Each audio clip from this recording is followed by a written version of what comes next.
Hello friends, welcome back to the channel knowledge by G. कैसे हैं आप सभी लोग? आप सभी का स्वागत है फिर से हमारे चैनल पर। जैसा कि आप सभी को पता है, हम जो है डेली इम्पोर्टेंट एमसीक्यू को कवर करते हैं जो कि हमारे एग्ज़ाम में पूछे जा सकते हैं और आपकी प्रैक्टिस भी होती रहती है। साथ ही हम सेक्शन को भी कवर करते हैं ताकि अगर आपने कोई सेक्शन जो है सीआरपीसी की कंप्लीट नहीं की है तो हमारी इस वीडियो की मदद से आपकी जो है सीआरपीसी की सेक्शन भी कवर हो जाए। तो आज मैं एक ऐसी सेक्शन लेकर आया हूं जो आपकी इम्पोर्टेंट है प्रैक्टिस पर्पस के लिए और एग्ज़ाम पर्पस के लिए। यानी कि जब भी आप कोर्ट में प्रैक्टिस करोगे तो आपको ये सेक्शन जो है ज़रूर इस्तेमाल करने को मिलेगी। बात करते हैं हमारे एमसीक्यू के बारे में। सबसे पहला एमसीक्यू क्या कहता है, इसको पढ़ते हैं। अगर आपको इसका जवाब आता है तो आप वीडियो को पॉज करके हमें कमेंट सेक्शन में कमेंट कर सकते हैं ताकि आपकी जो है प्रैक्टिस होती रहे।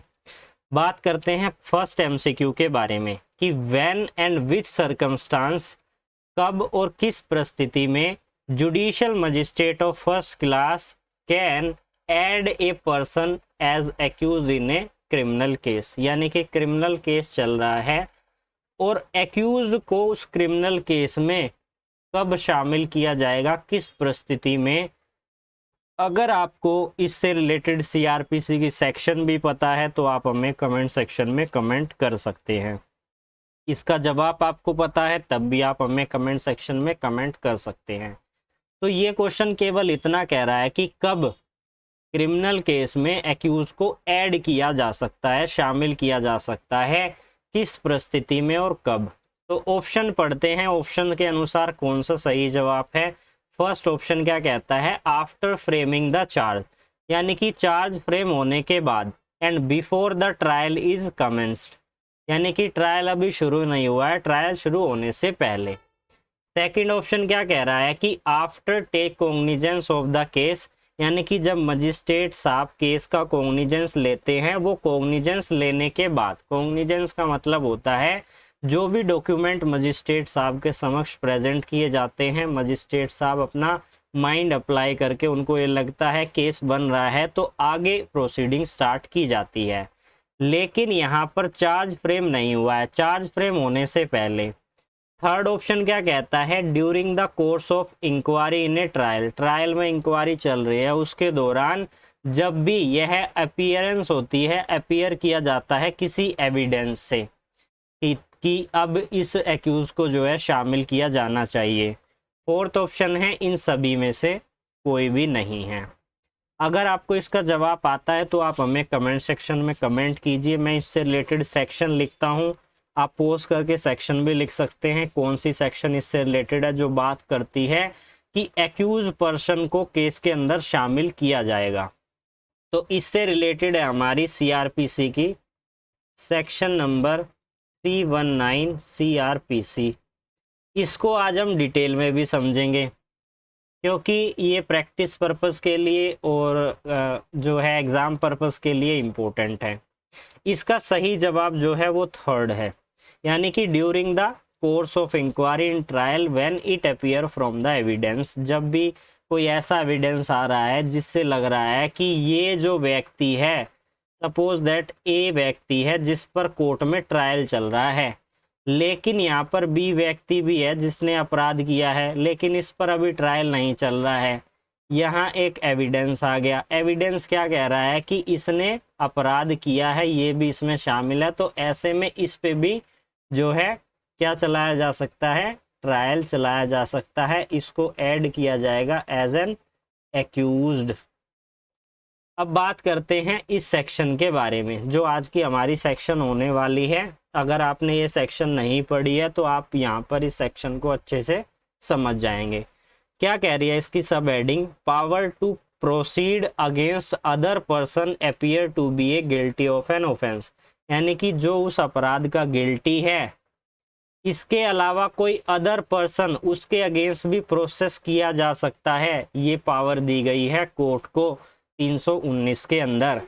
सबसेक्शन 1 क्या कहता है, where in the course of any inquiry into or a trial of an offence it appear from the evidence, यानी कि सबूतों से यह पता चल रहा है that any person not being the accused, यानी कि उसे अभी एक्यूज बनाकर नहीं लाया गया है, लेकिन हैज कमिटेड एनी ऑफेंस, लेकिन उसने अपराध किया है, for which such person could be try together, यानी कि ऐसे एक्यूज को एक साथ ट्राई किया जा सकता है, एंड कोर्ट में proceed against such person for the offence which he appear to have been committed, यानी कि उस पर भी ट्रायल चलाया जा सकता है, उसे एज एन एक्यूज्ड बनाकर यहाँ पर क्रिमिनल केस के अंदर ऐड किया जा सकता है।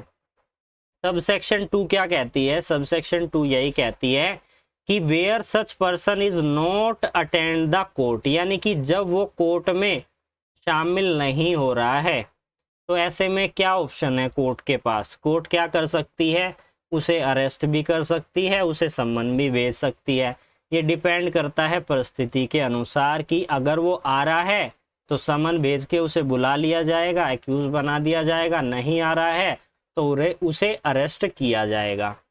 इसी तरीके से सबसेक्शन 3 में क्या कहा गया है? Any person attend the court although not under arrest, यानी कि कोई भी पर्सन जो कोर्ट में क्या कर रहा है, अटेंडेंस उसकी लानी जरूरी है और उसे अरेस्ट नहीं किया गया है, and upon a summon may be detained by such person, यानी कि उसे क्या किया जा सकता है? डिटेन किया जा सकता है सम्मन भेजकर। अरेस्ट नहीं हुआ है तो उसे अरेस्ट करके डिटेन किया जा सकता है for the purpose of inquiry और ट्रायल, यानी कि हमें ट्रायल चलाना है एक्यूज पर। अब वो नहीं आ रहा है तो अब क्या करेंगे? हम समन भेजेंगे, उसे डिटेन करेंगे, क्योंकि वो खुद तो अपीयर नहीं होना चाह रहा है ना, इसलिए ये हमें सबसेक्शन 3 कहती है। सबसेक्शन 4 क्या कहती है? काफ़ी इंपॉर्टेंट है और इस पर जो है क्वेश्चन जो है वो बन जाते हैं। क्या कह रहा है सबसेक्शन 4?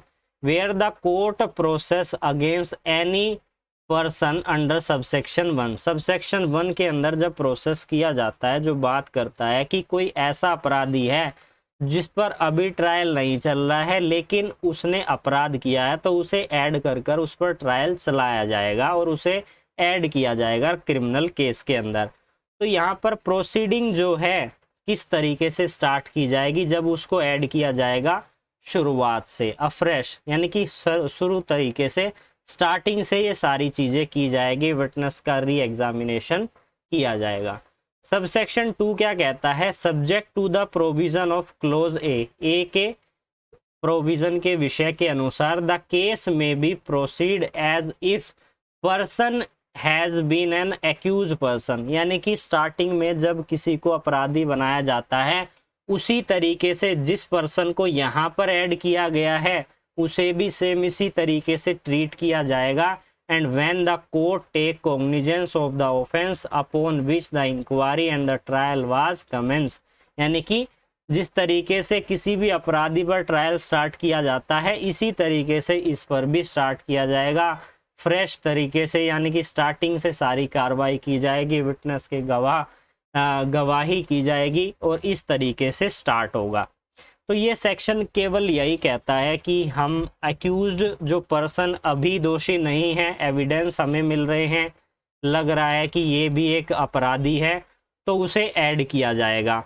उसकी अटेंडेंस नेसेसरी है तो अटेंडेंस के लिए समन और अरेस्ट किया जाएगा, नहीं हो रहा है तो डिटेन करने की कोशिश की जाएगी। और ये फ्रेश तरीके से, यानी कि जिस तरीके से एक एक्यूज पर सारी प्रोसीडिंग स्टार्ट की जाती है उसी तरीके से यहाँ पर इस एक्यूज को शामिल करने के बाद वो सारी प्रोसीडिंग स्टार्ट की जाएगी। तो आई होप आपको जो ये सेक्शन है काफ़ी अच्छे से समझ में आ गया होगा। अब बात करते हैं सेकंड क्वेश्चन के बारे में। Whether a court can dismiss an appeal, क्या कोर्ट किसी अपील को डिसमिस कर सकती है? किस ग्राउंड पर? On the ground of the limitation act, even if the limitation is not pleaded as a ground, यानी कि सपोज दैट एक ए पर्सन है, एक बी पर्सन है, इन दोनों पर ट्रायल चल रहा है। अब यहाँ पर ए ने जब बी के अगेंस्ट कंप्लेंट फाइल की तो उसकी लिमिटेशन का समय जो था 3 साल था, लेकिन यहाँ पर इसने 3 साल के बाद जो है अपनी कंप्लेंट फाइल की, और यहाँ पर इसने जो ये अपोजिट पार्टी है, इसने इस ग्राउंड को प्लीड नहीं किया, तो क्या यहाँ पर इस तरीके की अपील को डिसमिस किया जा सकता है? यानी कि कोर्ट यहाँ पर अगर कोई भी पार्टी प्लीड नहीं कर रही है तो कोर्ट यहाँ पर कर सकती है प्लीड, जो बिल्कुल सही है इसका जवाब। यस, ऐसा कर सकती है कोर्ट यह कहेगी कि तुम्हारा तो राइट ही नहीं है, तुम तो लिमिटेशन के अंदर बार्ड हो। तो ऐसे में भले ही वो प्लीड ना करे ऐसे ग्राउंड पर, कोर्ट यहाँ पर उस प्रोसीडिंग को लिमिटेशन एक्ट में बार्ड मानते हुए डिसमिस कर सकती है। यहाँ पर अपील की बात की गई है, whether a court dismiss an appeal on the ground of limitation act even if the limitation is not plead as a ground. तो इसका ए जो है बिल्कुल सही जवाब है।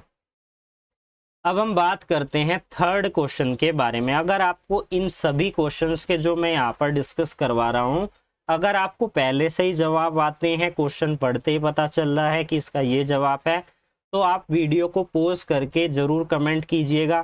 चाहे आप अभी देख रहे हैं, चाहे आप 10 दिन बाद देख रहे हैं, 1 महीने बाद देख रहे हैं, जिससे कि आपकी प्रैक्टिस बनी रहे।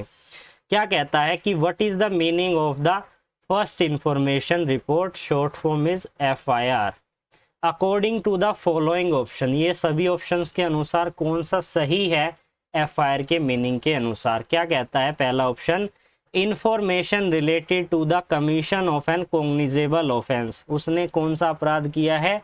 संज्ञेय अपराध किया है। And give to the officer in charge of the police station, यानी कि पुलिस स्टेशन को जब भी वो कोई कॉग्निजेबल ऑफेंस की इंफॉर्मेशन देता है, उससे रिलेटेड कोई भी ऐसा अपराध हुआ है, तो उसकी इंफॉर्मेशन देना क्या FIR होगी, फर्स्ट इंफॉर्मेशन रिपोर्ट होगी।